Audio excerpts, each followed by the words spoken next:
Hi,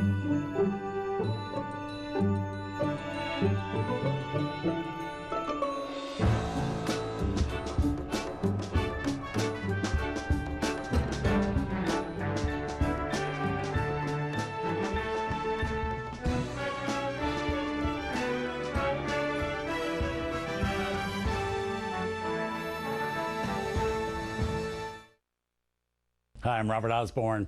Barbara Stanwyck is star number 5 in this year's Summer Under the Stars Festival.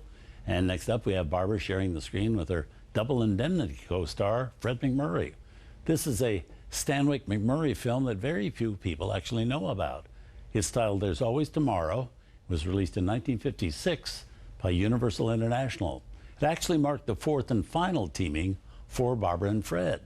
The two first worked together in 1940 in a really lovely romantic film called Remember the Night.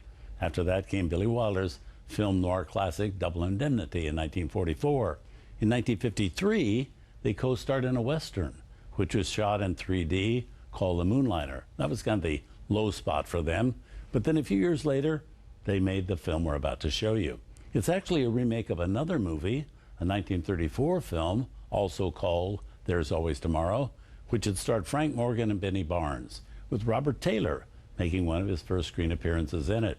Well, in our version, Fred MacMurray plays a very successful toy manufacturer with a beautiful wife, Joan Bennett, and 3 children. He's living the dream, but he begins to wonder if his family really needs him or if they think of him as anything more than a stranger who comes in and pays the bills. Then a woman from his past suddenly re-enters his life. That's Barbara Stanwyck, and a romantic spark is rekindled, which leads Fred to start thinking about maybe starting a whole new life with this woman who seems to truly care about him. The film was directed by Douglas Sirk, a man synonymous with elaborate, romantic, angst-driven melodramas of the 1950s. It's a movie that was produced by Ross Hunter, also a specialist in making romantic, angst-driven movies that ladies particularly love to see at movie matinees. And as always, it's very difficult not to watch and enjoy a movie when you have 3 genuine stars like Stanwyck, MacMurray, and Bennett holding forth on screen.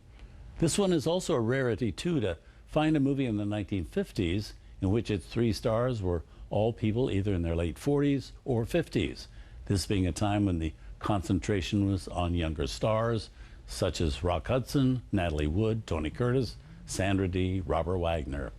Here from 1956, also with Pat Crowley, age 23, and Academy Award winner Jane Darwell, age 77. Here's There's Always Tomorrow.